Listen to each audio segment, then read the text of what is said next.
The Strange Case of the Human Bigfoot War of 1855. Within the world of cryptozoology, there is perhaps no other mystery creature that is as widely talked about and discussed as the Sasquatch. The massive ape-like wild men have become synonymous with the world of cryptids and have produced countless weird tales that range from the somewhat plausible to the completely insane. Hovering here in the realm of the latter is the case that I am embarrassed to say I only recently stumbled across, but which struck me with its spectacular imagery and near absurdity. In a very intriguing historical oddity, there have been reports of an actual war between humans and Bigfoot, which seems to have been mostly forgotten, yet in some circles, much talked about. If it sounds truly insane, it is because it is. But let's take a look. The very bizarre account takes place in 1855 in the region of the present U.S. states of Oklahoma and Arkansas, where the once mighty Choctaw nation of Native Americans once ruled over all they saw. In this year, there was an apparent scourge of unseen bandits venturing forth from the wilderness to steal vegetables and even livestock. This might have been the end of it, if it were not for the claim that the trespassers are also said to have graduated to kidnapping people, mostly children, which provoked a fierce reaction in the tribe.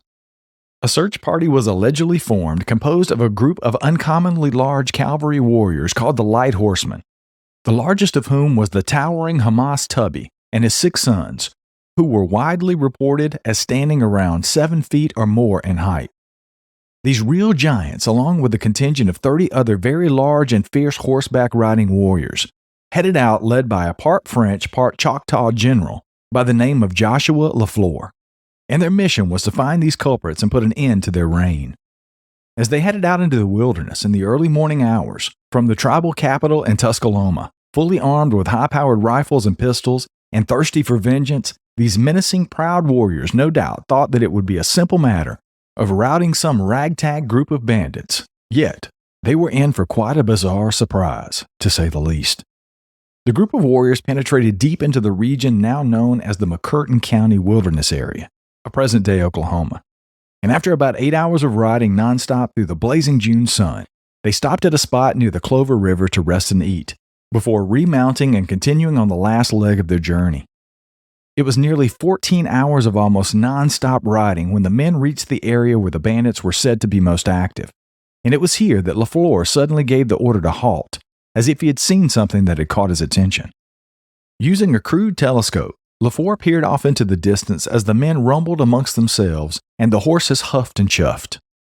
The general claimed that he could see something moving about ahead, and he voiced his confidence that it was the enemy before putting his telescope aside and giving the order for the warriors to charge. The massive bloodthirsty warriors must have been quite a sight as they howled and rushed their horses through the trees in a mad dash into battle, weapons drawn and ready to fight. Yet their powerful drive forward was soon brought to a halt when the unbearable stench of decay hit them like a wall, and their steeds began to inexplicably buck and rear in abrupt, profound panic, knocking several of them to the mossy ground to writhe around, hacking and coughing. Such was the intensity of the suffocated olfactory assault. Some of the warriors, including the Tubies and Lafleur himself, were allegedly able to control their animals and advance past this nauseating wave of rotting stink to rush towards the bandits, and as they exploded out into a forest clearing, the source of the Stygian stench was clear. There in the center of the clearing, they found what was described as some sort of an earthen mound that had embedded within it and strewn about it numerous corpses laying in various levels of decomposition, drawing a fog of flies that droned all about the startled warriors. Of human bandits there was no sign, but looming nearby were 3 enormous ape-like creatures covered with hair, so tall as to dwarf the even most statuesque of the Tubies themselves. These beast-men purportedly stood there glaring in their direction, completely unafraid of the tribal warriors. What purportedly followed next is just as dramatic and over-the-top as any action movie. Lafleur is said to have charged the strange beast without hesitation, pistol and saber in hand, and howling the whole time. One of the creatures stepped forward and lashed out with a massive hand to swat the general's horse on the side of the head, and with a tremendous blow sent it sprawling to the ground dead. Lafleur was ejected to the ground but was soon on his feet with his pistol blazing, managing to hit the wild man several times but barely slowing it down at all. Even after sustaining several gunshot wounds, It barely bled at all. It seemed as though it didn't even feel it, and it lunged forward to grab the man by the head and ripped it clean off. All of this had happened before the others even had time to react, nor indeed even process the situation at all, as they had all witnessed it in a wide-eyed stupor. Upon seeing their general slump to the ground without a head, as the vicious ape-like creature loomed over his carcass, they produced their rifles and launched a withering volley of bullets at the monsters, which managed to drop all but one of them. The grievously injured creature purportedly limped off in a bid to escape, but was set upon by one of the Tooby brothers, who pounced and apparently cut its head off with his hunting knife. In the aftermath, it was just a few scattered native warriors, poised and ready for the next attack that would never come. The smell of gun smoke and the stench of dead bodies, feces, and urine lingering all around them. And in the background, that Tooby brother crouched over the hulking beast with blood on his knife and on his hands. The natives then went about the grim work of burying the dead, finding the bodies of at least 19 children among them. And the bodies of the hulking beast were burned on a bonfire. It is without a doubt a harrowing, terrifying tale filled with mysteries, monsters, and sheer otherworldly bizarreness. The tale has been passed around the internet quite a lot, it seems, and if it seems too good to be true, then it may be because perhaps it is. The tale does indeed incorporate various historical facts, as Lowe seems to have indeed been a real person who died in 1855, and the Toobies are apparently real as well. But that means little in the larger picture, as any historical figure can be inserted into any wild story you would like, sort of like fan fiction. Not helping matters, while the story has made its rounds on the internet, the best source I can truly link it back to is a book with a rather unwieldy title of True Bigfoot Horror, The Apex Predator, Monster in the Woods, Cryptozoology, Terrifying, Violent, and True Encounters of Sasquatch Hunting People by Jeremy Kelly, which seems to have just a collection of unconfirmed Bigfoot anecdotes, as well as reviews that are, well, let's just say, not so kind. That's not to say that it's all bunk, but there's very little in the way of actual verification or corroboration of this amazing tale. And for all intents and purposes, it may as well come from the depths of someone's imagination. Nevertheless, from this source sprung a persistent Bigfoot legend, all without any way to know just how believable it really is, further cementing its power in the world of the weird. Is this just a case of an urban legend in the making and twisting of history? Or is there something more to it? Whatever the case may be, it certainly is a strange account. As many of you know, I've been trying for months to reach out to Rob Lowe to get him on the show to tell his own Bigfoot encounter and to talk about all things weird. But that's easier said than done. So I did the next best thing and found the best account I could find, written by Brian Brown of the North American Wood Ape Conservancy. I am reaching out to Brian Brown and will hopefully have him on the show over the next couple of weeks. But in the meantime, this is the story of Rob Lowe out at Area X when he thought he was going to be killed by a Bigfoot-like creature in the Ozarks.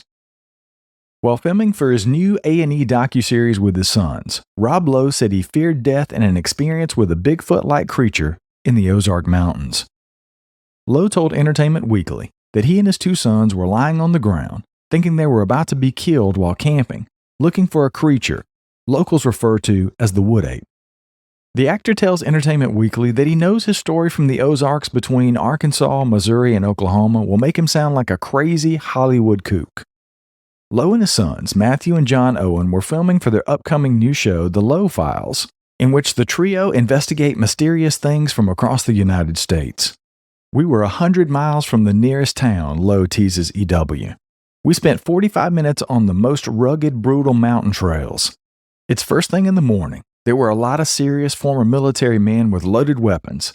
Then something starts approaching our camp that is defying their orders to stop and their warnings that they are all armed.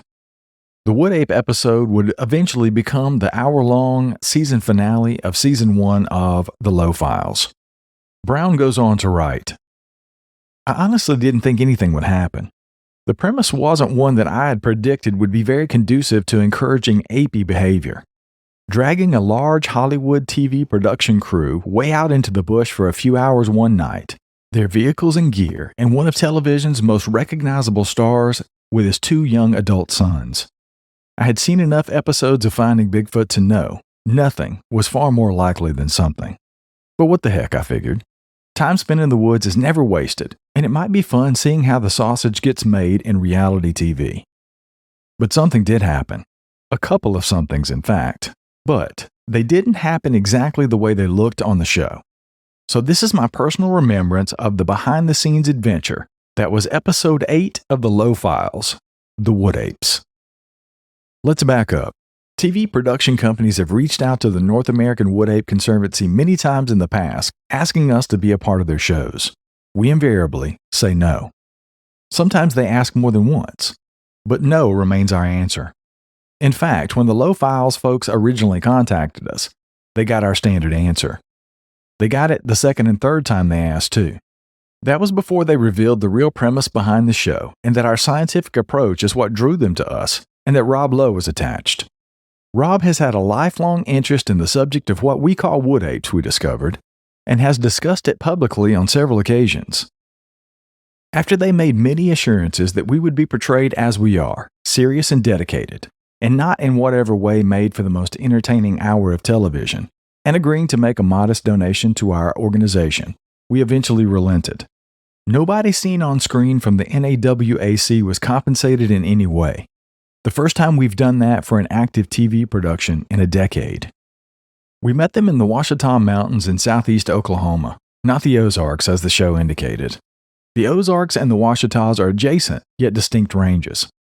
In any event, they came rolling up in about a half a dozen vehicles, including at least 2 motorhomes and a minivan, and the crew poured out bristling with cameras and boom mics moments before the Lowes pulled in driving their tricked-out Ford F-150 Raptor.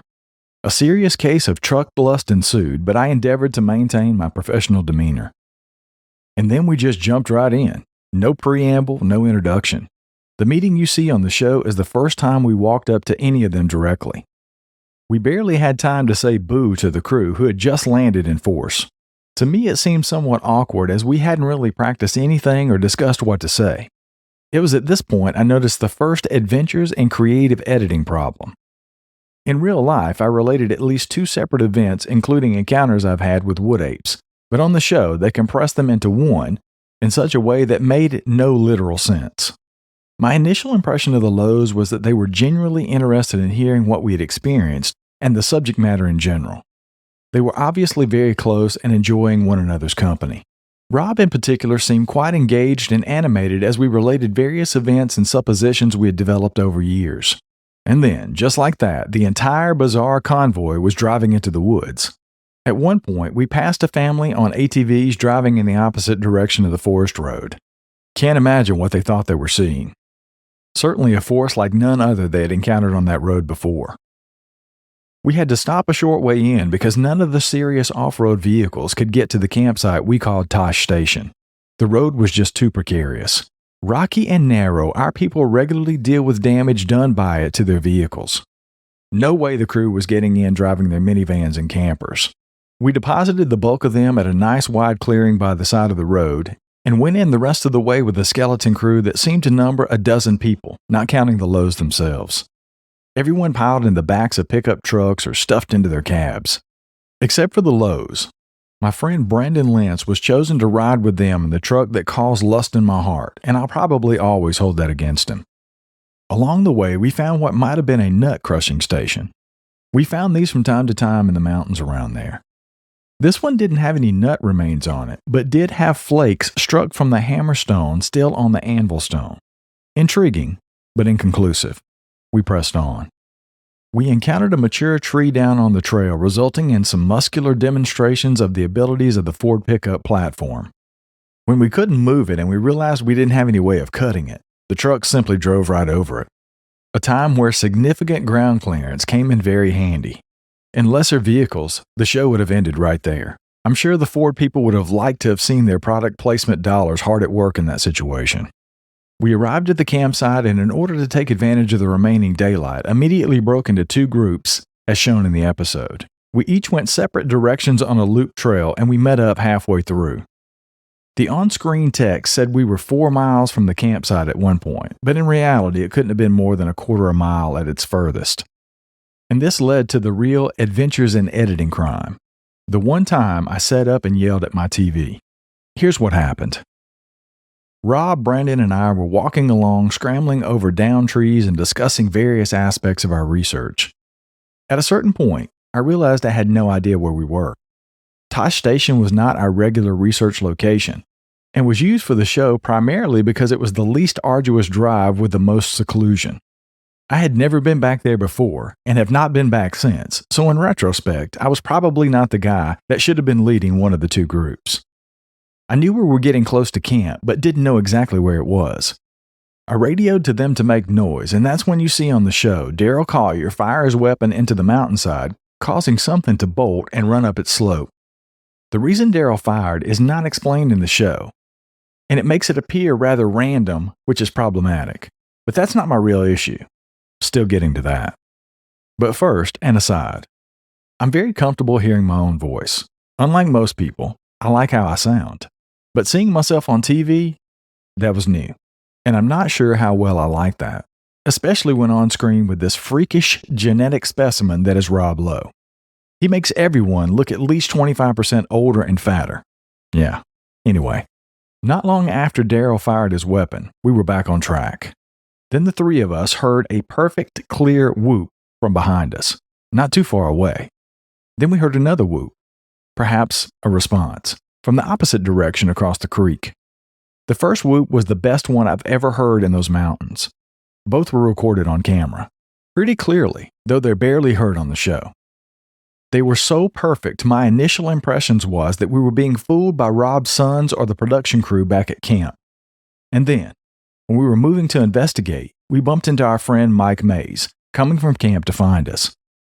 In real life, I asked him if he had made the whoop, still not entirely believing we heard such a perfect example with a TV camera running, though the return whoop could not have been him. And he said no, it wasn't him. They've edited the show, so it looks like he admitted it was him. But he never said anything like that. No way do members of the NAWAC do that to one another, and there's few people's word I'd put as much stock in as Mikey's. When we got back to camp, there seemed to be some confusion with Rob as to the source of the whoop. You can see this on the show. He apparently still thought it was Mike, even though Mike had clearly denied it just shortly after we heard it. My theory is the editors spliced the event together to make sense of Rob's confusion. Unfortunately, in doing so, they made Mike look like somebody not nearly as serious as I know him to be. In retrospect, it's difficult for me to explain the whoops in any other way than they were produced by apes. As the show indicates, a few of us thought we heard a faint whoop earlier in our walk. Both teams did, though I didn't. Then we hear two more when we get closer to camp. There was absolutely no sign of any other people anywhere near us, and the road was blocked by downed trees in both directions. Along with nobody outside of our small group knowing exactly where we would be, the possibility of outside interference and hoaxing is near zero. Then there was a bunch of milling about camp. We took some cheesy promotional images, and I was told that I could eat from the talent food because I was wearing a mic. That was a nice granola bar, let me tell you. Then all the crew had to bug out because they're only allowed to work a certain number of hours in a day. That left only me, Mike, Daryl, Paul Bowman, and Brandon with the three Lowes and their field producer Jeff, who acted as a cameraman for the rest of the night. Not a lot of any significance happened for a while, not until it got late. From the location of our camp, some of us were hearing faint ape-like pant hoot sounds. Quiet, but seemingly pretty close. This led Daryl to take Matthew Lowe and Brandon a little ways from camp, down by the creek with a couple of thermals, to sit and observe to see what they could see. It was late and dark, but the thermal scopes see in heat, not light, and anything with a temperature would show up. After a bit, as I recall, Brandon radioed to us asking if someone was on the road. Jeff the producer was, and Brandon thought that he was seeing him, so we pulled Jeff back closer to us. But he was still seeing what looked like a person. Only this person was showing up as uniformly bright in the thermal, where a person would be modeled as different amounts of heat leak through their clothes. Hot white face, darker under hair, patches of heat on the torso, etc. From Brandon's perspective, it appeared to be swaying slightly. Then it dropped to the ground and out of view. Matthew also saw something. According to my video of Brandon's post-encounter interview, Matt saw something dart away. We were discussing this event and pointing in the general direction of where whatever they saw had been, when we saw two small spots of white light. As shown in the episode, we had been discussing wood ape eyeshine earlier in the day, and I, in particular, am always looking for it, having seen it several times over the years. With the still fresh encounter hanging in the air and the light showing up, from our perspective, pretty much where Brandon had seen the figure, my mind immediately thought we were seeing eyes. In retrospect, I should have been circumspect. The eyes were white, and typically what we believe is ape eyeshine shows green or orange. I have seen suspicious white eyeshine, but never one I could confidently say it was ape-related. Also, it was very bright. Ape eyes seem to reflect a great deal of light, making them visible even in incredibly low-light conditions. But these two were bright. I blame the heightened sense of the post-thermal event for making me jump too quickly to assuming the light was ape-related. In any event, the lights seemed to move in a weird way, and then there was more of them. They went from looking marginally like eyes to looking more like people with flashlights. We called out to them, but they didn't respond. They would stop for a bit and then go again, but we never heard a reply. In short, this was easily one of the strangest things I've ever experienced in a place noted for strange things. Eventually, as is seen on the show, the mystery resolves itself. It was an overland club called Arklatex Off-Road that had gone for miles and miles that day, mostly on nasty roads, and they were looking for a way out. They insist that they were not lost, and I suppose in the sense that not all who wander are, they weren't, but the lead driver told us at the time they were. Once their caravan rolled through camp, we filmed a little bit more, and then the Lowes tore off into the night in their truck of my dreams. The entire episode with the Overland group is portrayed very confusingly, I thought. A lot of jumping and cutting as if the footage had been put into a blender. Little of it was in the order in which it actually happened. None of it made any sense. But I don't make TV shows, so what do I know? However, the appearance of the group well demonstrates why we never performed serious operations in that location. The fact that there was a through road made it inappropriate for us, and the TV event, as random and as weird as it was, highlights that. We can't operate in a space without a much higher degree of control over who shows up, for a variety of reasons. Turns out, our episode was the season finale. I'm glad we were able to provide some drama for them, even if it didn't always play out how it was shown. I will admit now that I presume the show and its concepts were a bit of an ego thing for Rob, but after watching all the episodes, including ours, I find myself sort of moved by the whole thing. If given the chance to go on a series of adventures with my son, especially in that truck, I'd jump at it. Ratings be damned. I don't think that it's a coincidence he did this shortly after they both left home for college. My son recently did the same, and I find myself wistful for times like those the Lowes shared together. It may not be the best show ever made about weird paranormal subjects, but I think it had heart. And that's not nothing. This next story is about a woman who reports having a visual encounter through her kitchen window in Woodville, Tennessee. Monica Rollins said back in 2001 she saw a Bigfoot in her backyard. He stood about 7 to 8 feet tall and weighed about 800 to 1,000 pounds. It was black and hairy all over and smelled worse than a skunk. It had arms like an ape and it looked prehistoric. It was very shocking to see. Most recently, a teenage boy claimed to have seen Bigfoot in the Woodville area.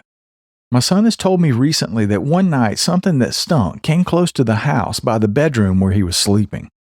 Whatever it was had moaned and groaned and he could hear it breathing. My son lives in the same house where I saw the Bigfoot in Woodville, Texas. The property is densely forested with pine and oak trees. There was a large amount of wild strawberries growing all around the inside of the abandoned goat pen. Monica's son had been traveling through the woods the day before, and he had the feeling that something was watching him and that he was being followed. It should be noted that our hike through the woods took 4 hours total, and at various points throughout our hike, we noticed the same musky, sweaty horse smell that was prevalent around the original oak tree. The smell seemed to hang out in certain spots, and it wasn't drifting through the air, as you could walk into the smell and take 2 steps and be out of it. Monica explained that several months before she reported the incident, she and her son had gone out to feed the goats that they raise. They had noticed that the very young goats had started coming up missing. It was at night, so it was very dark in their backyard. While Monica and her son were feeding the goats, they heard a low growl from behind them. The growl sounded very close, but they couldn't see anything. Monica said that her first impression was that the growl had came from a big cat. A Sasquatch as a possibility never occurred to her. The witness remembered later that she and her son had discovered that another goat had disappeared. The witness remembered at the time she started finding dead goats. They were not eaten, but merely dismembered. The witness also said that her geese had started turning up missing. Monica stated that on the day of her visual encounter, she was busy cooking dinner and dealing with family matters, and it was still daylight outside. She reportedly looked out her kitchen window into the backyard and saw a very large animal standing on two legs. The animal was very hairy and it was black in color. To the witness, the animal looked like a prehistoric man. She could only see the profile of the subject and it was not moving, but her view was clear. She estimated the distance to be approximately 50 or 60 feet between her and the subject. She described it as standing 8 to 9 feet tall and weighing 800 to 1,000 pounds. She claimed that it had ape-like arms hanging low to its sides. The subject stood hunched over. She could guess the height because the subject stood next to a tree that was 9 feet tall. Monica recalled that after watching the creature for a short while, she sat down to collect her thoughts. The whole incident seemed very surreal to her. After realizing what had happened, she stood up to get another look, but he was gone. She guessed that he must have walked back into the woods. Monica decided to tell her husband and son what she had seen. Her husband ridiculed her. Her son grabbed his gun and immediately went out to investigate, but there was no sign of the subject. The son stated that when he was looking around, he heard gunshots from the woods and heard two men yelling at each other. According to the son, he heard the one male voice say, "What was that?" Another male voice answered, "Let's get the hell out of here." Since this incident, the witness and her son moved the goats to a different location. The witness and her husband now live elsewhere as well. Other incidents have been reported in the same area as well. The witness's son, who lives in the same house where she had her sighting, has heard an unknown animal moaning and groaning and breathing heavily outside the windows. The witness's friend, an EMT, reportedly had a very large animal run across the road in front of her. Also, another friend's grandson reported seeing a Bigfoot step out of the woods and onto a road very close to where he was standing.